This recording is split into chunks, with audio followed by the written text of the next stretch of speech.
Bom, uma questão, um terceiro dado da situação, que esse é bem importante politicamente, mostra, eu não diria assim o caráter, né, mas uma certa tendência reacionária de setores da esquerda, né?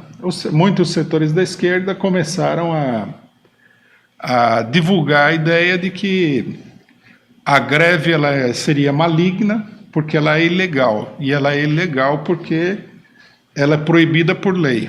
Bom, esse argumento é particularmente negativo. Tá? Primeiro porque o fato de alguma coisa ser ilegal no Brasil não significa absolutamente nada. Tá? É como se... É até interessante, né, que setores da esquerda levantem esse argumento, porque nós vivemos num Estado que é praticamente um Estado ditatorial. Aqui tem censura, aqui tem assassinato de pessoas pela PM, que nós estamos, justamente que nós estamos, o grupo que nós estamos discutindo, tem de tudo. Aqui tem todo tipo de lei arbitrária e todo tipo de arbitrariedade legal e judiciária. Bom, aqui precisa se colocar, né, uma posição, já que seria uma posição de princípios de qualquer grupo operário e revolucionário, que é o seguinte: o movimento operário, né, de um modo geral, e o movimento revolucionário de orientação marxista sempre se colocou contra a ideia de que os agentes de segurança não teriam direito a fazer greve e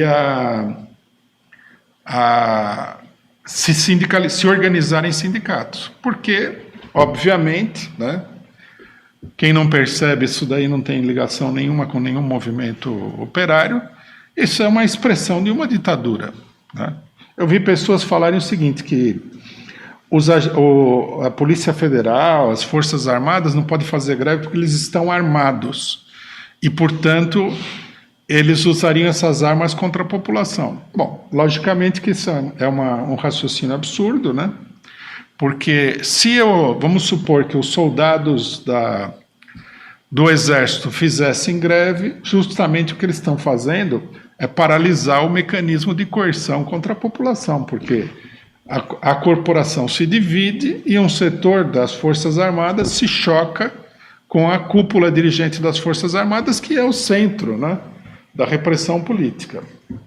Então, não tem sentido dizer que uma greve, por exemplo, de militares, ou uma greve de policiais militares, no caso, ou uma greve de policiais civis, ou uma greve de policiais federais, é uma ameaça à população. Pelo contrário, né?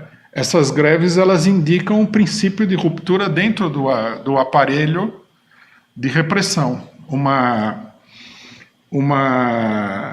dissociação, né? Uma divisão entre os comandos burocráticos, que são o centro, né, do caráter repressivo dessas forças, e as bases que estão se rebelando por um motivo específico. Quer dizer, em resumo, o movimento operário sempre defendeu, né, o direito de greve e de sindicalização dessas forças, porque, né, se você não tem direito de greve, se você não tem direito de organização, se você não tem direito à participação política, isso facilita a ditadura dos comandos militares sobre a tropa, né? E a ditadura dos comandos militares sobre a tropa não é uma coisa democrática. É justamente isso que transforma as forças de repressão, né, as forças armadas em força de repressão contra a população. É exatamente o contrário daquilo que as pessoas estão falando. Quer dizer, as greves enfraquecem a repressão, ao contrário do que está sendo dito aqui, né?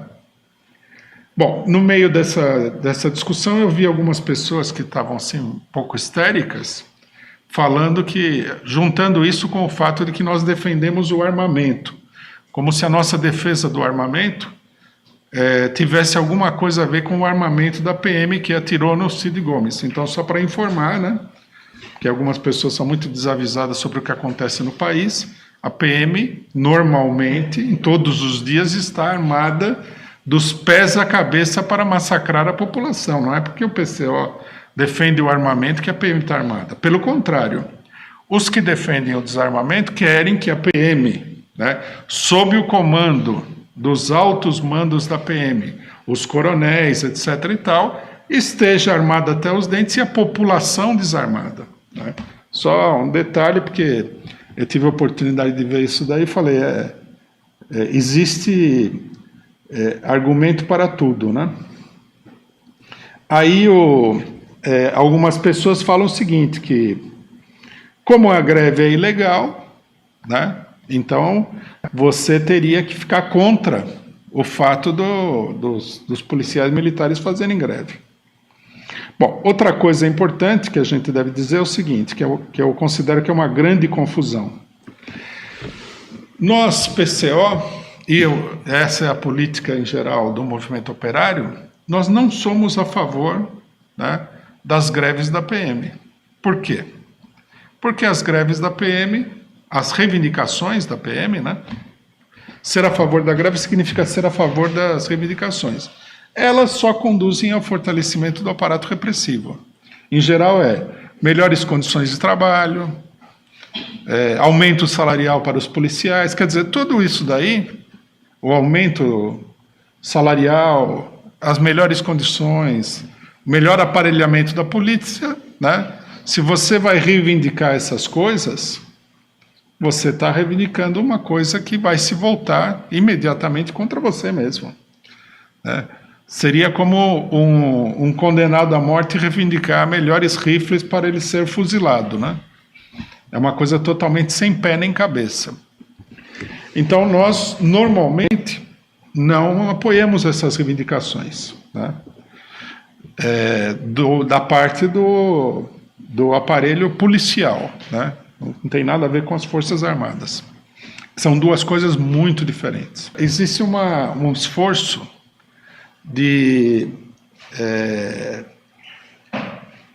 geral, né, da esquerda, da direita, da imprensa burguesa, de setores de esquerda, a ocultar a verdade no problema da legalidade das greves da PM. Que é o seguinte, eles dizem que é uma coisa constitucional. Na realidade, não é assim. A Constituição não quer dizer que esteja certo. Na nossa opinião, é uma medida profundamente antidemocrática. Proíbe a sindicalização e a greve da Marinha, Exército e Aeronáutica. Não fala nada da PM. A PM foi incluída nesse balaio por determinações, se eu não estou enganado, do STF. Quer dizer, não é a proibição de greves dos agentes repressivos, ela não é constitucional. Ela foi introduzida posteriormente. Se não me engano, há uma decisão de 2007 do STF que assegurou essa proibição. Então, quer dizer, não tem nada a ver que isso daí seja uma norma constitucional ou, pior ainda, que seja uma norma democrática de funcionamento da PM. Então, nós temos essa questão aí. Bom, uma outra questão que é importante é o problema do caráter da PM, que está sendo usada também nesse caso para uma série de manifestações de tipo direitista e reacionário. Muitas pessoas falam, né, acertadamente, que o policial não é um trabalhador como outros trabalhadores. Primeiramente porque a atividade dele não é produzir nada. A atividade dele é exercer a repressão do Estado sobre a população. Nós precisaríamos ser muito fetichistas do Estado constitucional para considerar que a polícia, porque existe uma Constituição, existe uma lei, se transformou num servidor público como outro qualquer. Isso daí não é fato. Então, nesse sentido, ao contrário do que outros setores da esquerda dizem, né, setores como o PSTU, por exemplo, alguns setores do PSOL e alguns setores dentro do PT também acreditam que a polícia militar é uma categoria profissional como outra qualquer e que deveria ser apoiada sempre nas suas reivindicações, o que é uma coisa absurda, porque justamente não se trata apenas de um problema sindical. Bom, nessa ocasião aqui, né, algumas pessoas se aproveitaram dessa discussão para colocar o seguinte: se o cidadão não é trabalhador, então o que eles estão fazendo não é greve. Nós podemos, logicamente, né, falar que não é greve por um problema técnico, como são forças armadas e de repressão. Isso pode ser caracterizado como um motim, porque efetivamente toda greve militar é uma espécie de motim. Principalmente quando essa greve é proibida. Mas isso daí é uma tecnicalidade. Na realidade, o que nós temos aqui é um movimento de reivindicação salarial. Quer dizer, seria um movimento semelhante a um tipo de greve qualquer que qualquer outro setor assalariado faria, né? Por exemplo, há outras greves que não são de trabalhadores. Se você, por exemplo, tiver aí setores muito bem pagos da população, que não são operários, e esses setores decidem parar o trabalho para ver atendida alguma reivindicação, é uma greve, só que não é uma greve de trabalhadores, não é só o trabalhador que faz greve, né? O movimento paredista reivindicando salários, nesse sentido, é uma espécie de greve, seja de onde venha.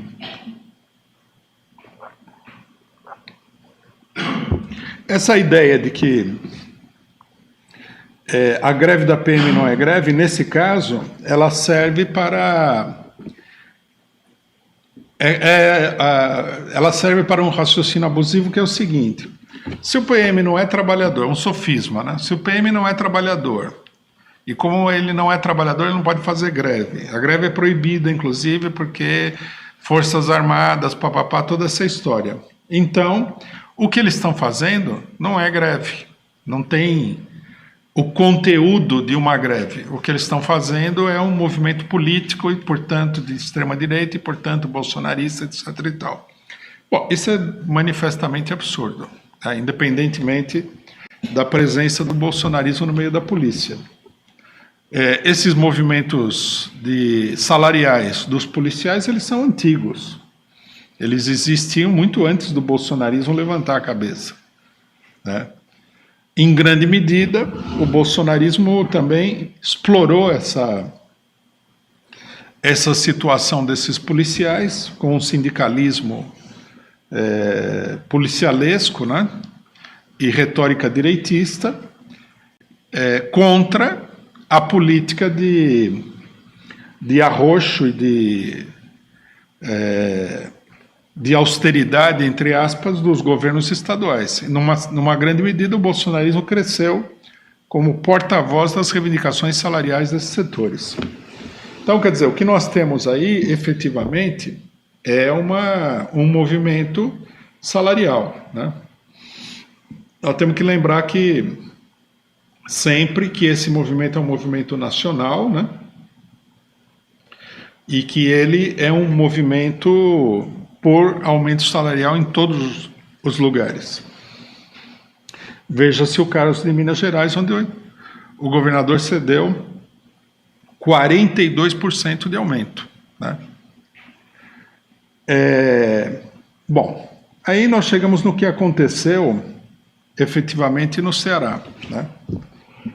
Muita gente apresenta a questão do Ceará assim: havia uma milícia fascista ali,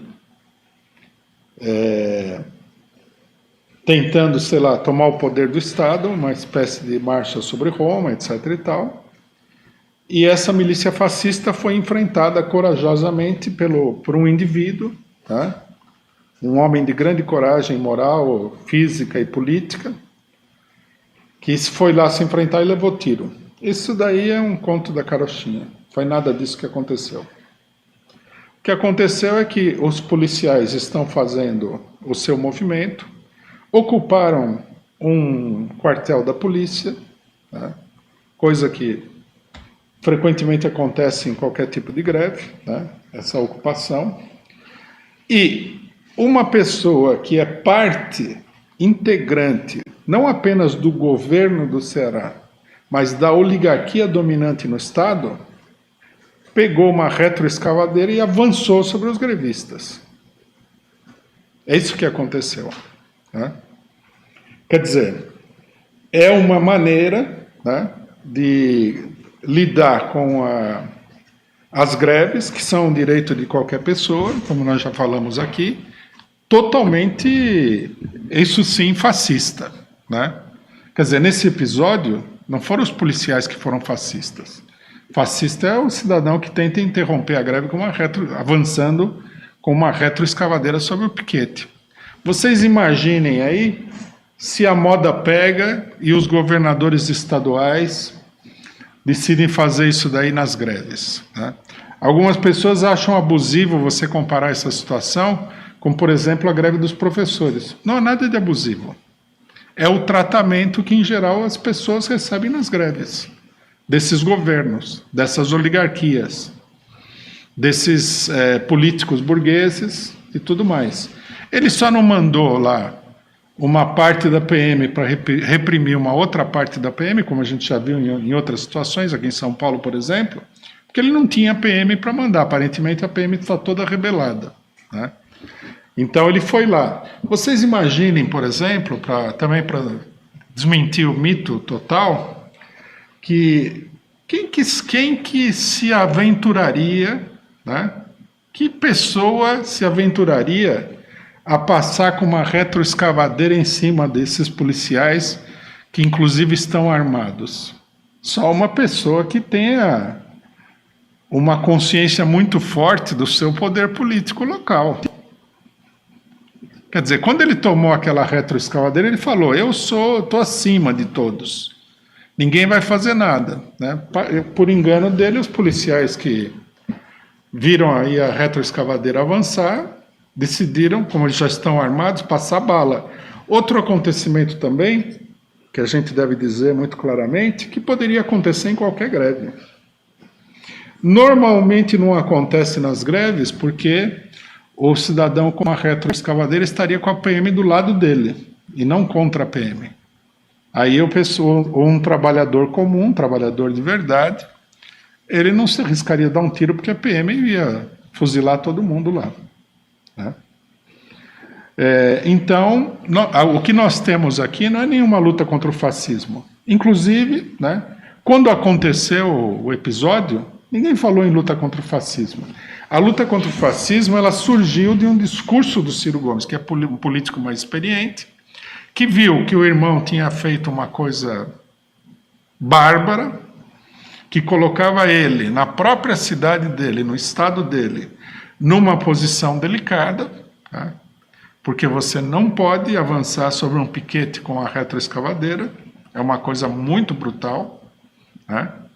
Vocês imaginem, por exemplo, se a situação fosse que o Dória avançasse com uma retroescavadeira sobre os professores aqui, o escândalo que não ia dar isso aí. Então, o Ciro Gomes criou essa mitologia de que, primeiro, eles são os grandes lutadores contra o fascismo, o que é mentira. Segundo, que ele foi lá para lutar contra o fascismo, contra as milícias fascistas, o que também é mentira. Ele não foi lutar contra milícia nenhuma. Inclusive, ele seria um doido, né, se ele considerasse que aquilo tudo é uma milícia fascista e fosse passar a retroescavadeira em cima da milícia fascista.